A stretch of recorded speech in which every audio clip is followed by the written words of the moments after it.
We are going to learn so much about Jen's life in this chapter.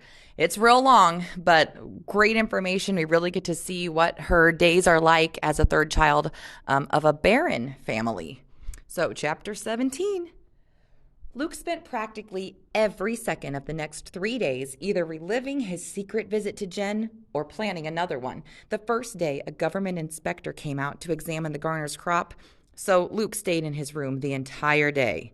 The second day, it rained, and Dad spent the morning doing bookwork in the house. The third day, Dad was back in the fields, but when Luke crept over to the back door, promptly at 9 a.m. and daringly flipped the light switch, he got no answering flash from Jen's house. Maybe the clocks in her house were slow. He left the light on for 15 whole minutes, terrified the whole time that someone besides Jen might see it. Finally, heartsick, he switched it off and climbed with shaky legs back to his room. Oh, poor Luke, he got stood up.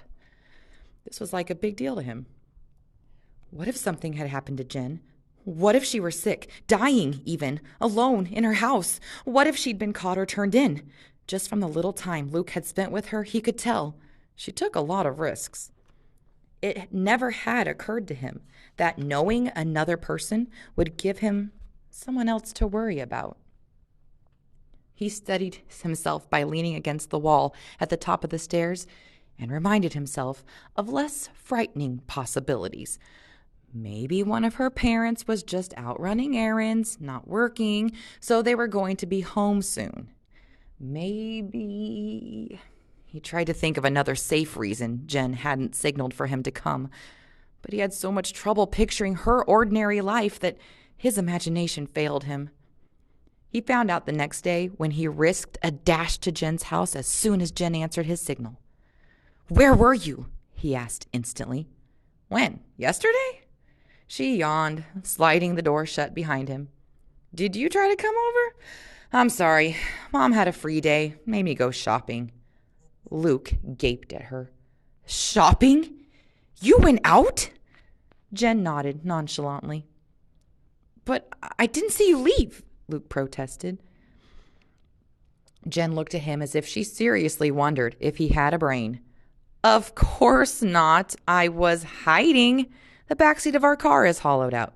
Dad had it custom built." There are so many feelings that they're zooming over here. Luke went from, "Oh my God, she's dead. I'll never see her again. This is terrible," to, "Oh, I'm sorry. You just went shopping." And she didn't really even seem to be all worried and sorry that she had missed him and stressed him out. And then he has to process the idea of her leaving and going shopping. It's a lot. "You went out," Luke repeated in awe. "Well, it's not like I saw anything until we got to the mall. 2 hours of riding in the dark is not my idea of fun. I hate it." "But at the mall, you got out? You didn't have to hide?" Jen laughed at his amazement. "Mom got me a forged shopping pass a long time ago. Supposedly, I'm her niece. It's good enough to convince store clerks. But if the population police ever found me in a roadside stop, I'd be dead. There you have it. My mother's priorities. Shopping is more important than my life." Luke shook his head and sat down on the couch because his knees were feeling a little shaky.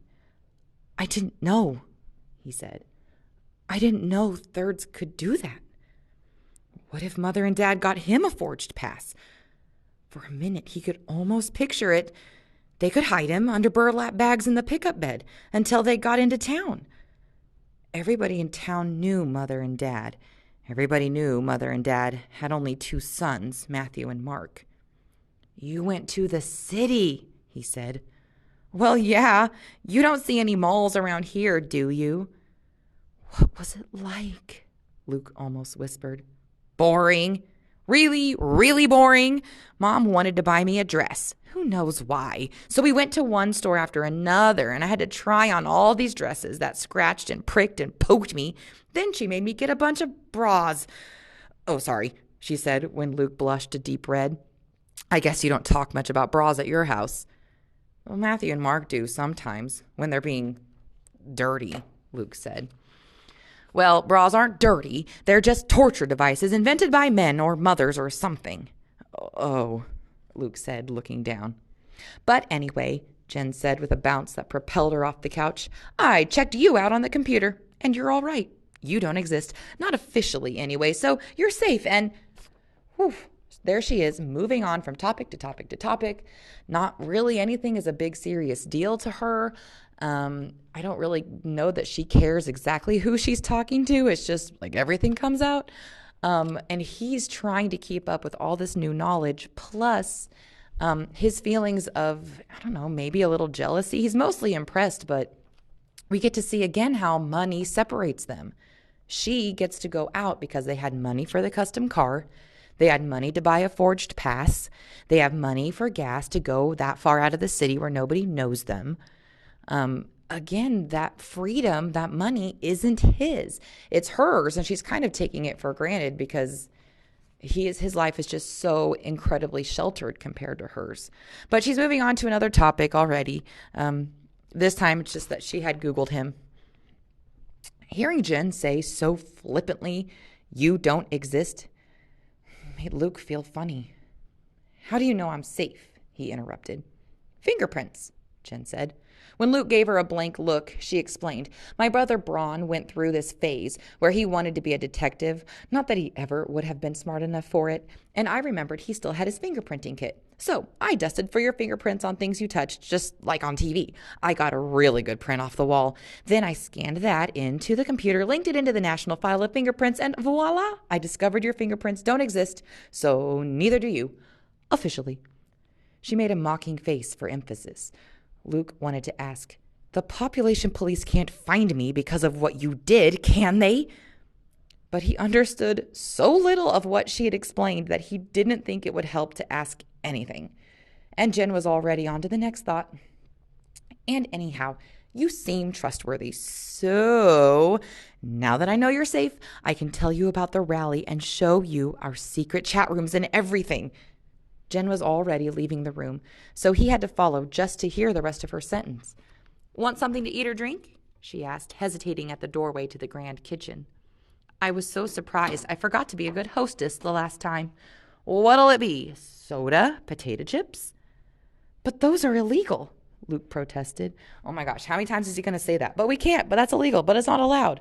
She has very different rules than him, and I'm guessing this is going to involve money too. He remembered reading something about junk food in one of the books in the attic and asking his mother about it. She'd explained that it was something people used to eat all the time until the government shut down the factories that made it. She wouldn't tell him why. But as a special treat, she had brought out a bag of potato chips she'd been saving for years and shared them just with him. They were salty, but hard to chew. Luke had pretended to like them only because Mother seemed to want him to. "Yeah, well, we're illegal too. So why shouldn't we enjoy ourselves?" Jen asked, thrusting a bowl of chips at him. To be polite, Luke took one chip, and then another, and then another. These potato chips were so good, he had to hold himself back from grabbing them by the handful. Jen stared at him. "Do you go hungry sometimes?" she asked in a low voice. "No," Luke said in surprise. "Some shadow children do, because they don't have food ration cards and the rest of their family doesn't share," she said, opening a refrigerator that was bigger than every appliance in the Garner's kitchen put together. "My family can get all the food we want, of course, but..." She looked at him in a way that once again made him conscious of his ragged clothes. "How does your family get food for you?" The question puzzled Luke. "The same way they get it for themselves? We grow it. We have a garden. I used to work in it a lot before, you know. And then we have the hogs, or used to. And I guess sometimes we'd trade a butchered hog for someone else's butchered steer so we'd have beef." Those were all shadowy transactions in Luke's mind. He had to strain his brain to remember overhearing Dad or Matthew reporting to Mother, "Ready to cook some steak? Johnston up near Libertyville wants some ham." Jen dropped a plastic bottle full of brown liquid. "You eat meat?" she exclaimed. "Sure, don't you?" When Dad can get it, Jen said, bending to pick up the bottle. She poured a glassful for Luke and one for herself. Both drinks fizzed and bubbled. Even his clout isn't that great. The government's been trying to force everyone, even the barons, to become vegetarians. Why? Luke asked. Jen handed him his glass. Something about vegetables being more efficient. Farmers have to use a lot more land to produce 1 pound of meat than to produce 1 pound of, soybeans. Okay, wow. Before we get too far ahead, he gets to eat potato chips, like real potato chips, for the first time. And probably just like us, he realizes they are delicious and addicting, and something that he honestly hadn't ever thought of. It's outlawed. Junk food is illegal. And if we think back to why the government got so involved in everybody's business, it was because there wasn't enough food. If you're going to make enough food for people, I guess you got to make it as nutritious and the most beneficial that you can. Chips might be cheap to create, but they're not going to create anything in your body but problems. So the government probably limited junk food because it just was time and money and resources that didn't help people actually stay alive. But of course, like all the other things, Jen gets it because her dad can afford it. And then we get one thing, like the one thing that Jen doesn't get, but Luke does, is meat. And even she doesn't get to taste that very much. And Luke did explain how they got meat, though. That all had to do with the pigs, and the pigs are gone. So I wonder if he's realized how much harder it'll be for his family to feed him soon without those hogs. That might be one of those feelings that the parents and Mark and Matthew were holding on to when they were all serious about selling the hogs, and Luke wasn't sure why. They maybe were thinking ahead to stuff like this. But anyway, she talked about how the barons were all supposed to skip meat and eat soybeans for protein. Luke wrinkled his nose at the thought of eating soybeans. I don't know. We always fed our hogs the grain we couldn't sell because it didn't meet government standards. But since the government made us get rid of our hogs, Dad just lets that grain rot in the field. Really? Jen grinned as if he'd just announced the overthrow of the government. She thumped him on the back just as he took his first sip of soda. Between the bubbly drink and her enthusiastic pounding, Luke started coughing. Jen didn't seem to notice. See, I told you you'd be a big help. I'm going to go post that on a bulletin board right now. Wait, Luke sputtered between coughs. He didn't know what she was talking about, but he couldn't let her get his family in trouble. He chased her down the hall, catching up just as she was sliding into the chair in front of the computer. She switched it on and made the beep, beep, beep, beep sounds Luke had heard the last time. Luke stood to the side, carefully, out of sight of the screen. It's not going to bite you. Grab a chair, sit down. Luke inched back. But the government, he said. The government's incompetent and stupid.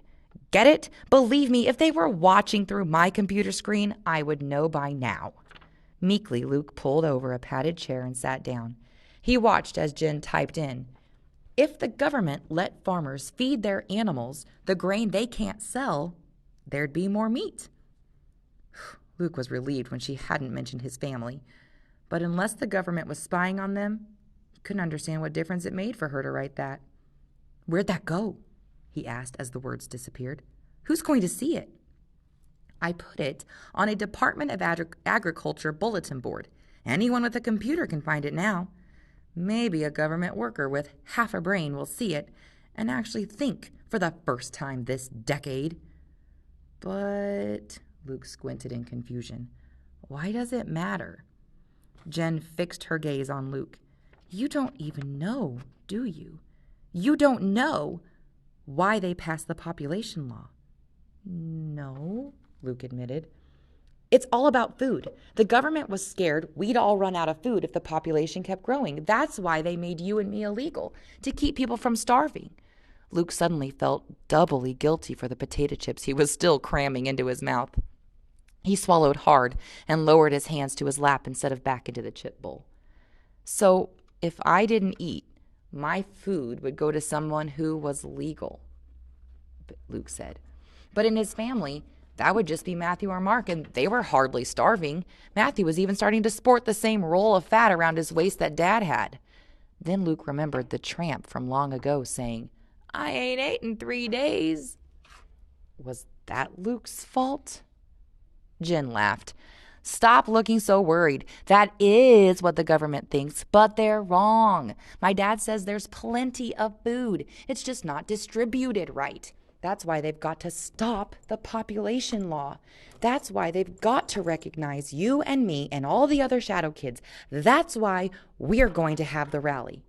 As ignorant as he was, Luke could tell from the way she said it that the rally was important. "Can you tell me about the rally now?" he asked humbly.